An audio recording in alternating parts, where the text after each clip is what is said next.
Shalom, shalom, peuple de Dieu. Nous revoici encore comme ça en direct de la chapelle des Conquérants à Libreville au Gabon, où nous assistons à notre troisième jour sur la conférence, le thème le chemin prophétique du repos. Alors, sans plus attendre, nous allons recevoir le révérend apôtre Gauthier Mbile. Bonsoir apôtre.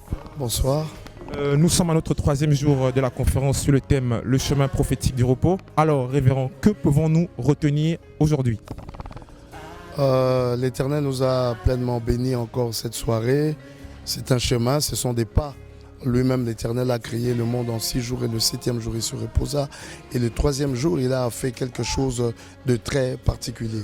Il a demandé que les eaux soient rassemblées d'un côté. Il a fait paraître la terre, le sec, et il a ordonné que la terre puisse donner la sémence, la verdure, les herbes avec la sémence et les arbres fruitiers. Et ces 3 actes-là sont des actes très importants que nous devons comprendre par rapport à notre repos. La première chose, les eaux représentent les ressources. Rassembler les eaux. Les ressources, ça s'attire. Les ressources, ça se rassemble en fonction de la vision que l'on veut avoir. Et ça, c'est l'un des éléments qui façonnent notre repos. Quand nous n'attirons pas les ressources vers nous, quand nous ne rassemblons pas les ressources, nous ne pouvons pas réaliser la vision et arriver à notre repos. Et la deuxième chose, il faut avoir la limitation de son champ d'action. C'est ça, le symbole de cette terre-là qui est apparu.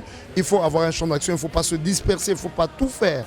Il faut avoir des cibles, il faut avoir des buts que l'on poursuit et surtout un terrain sur lequel on commence. Et ensuite, le terrain peut s'accroître petit à petit. Notre influence, ça s'accroît petit à petit selon ce que nous avons commencé d'abord à faire avec un noyau ou dans un centre d'action. Et la troisième chose, c'est de comprendre que l'Éternel nous donne le potentiel et il nous donne le capital. L'homme a en lui déjà tout ce qu'il faut et la terre donne à l'homme le premier capital que nous avons, le premier fonds, si on peut appeler fonds de commerce ou fonds de commencement que nous avons, c'est la terre. Ainsi, nous pouvons, en prenant le capital, c'est que Dieu met à notre disposition et le potentiel qu'il met en nous, c'est ce qui va nous servir en mettant cela en activité pour produire une vie qui deviendra une vie de notre repos. Voici les choses que nous avons partagées aujourd'hui. Demain, nous allons encore continuer pour voir qu'est-ce qui s'est passé le 4e jour et trouver la révélation qui s'y cache. Que l'Éternel vous bénisse.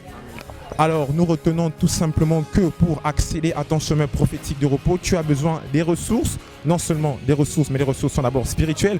Ensuite, tu as besoin de limiter ton champ d'action et ensuite de cela, tu as besoin de ton capital. Alors, nous vous invitons encore comme ça demain au même endroit, même heure, pour plus d'informations. Que Dieu vous bénisse.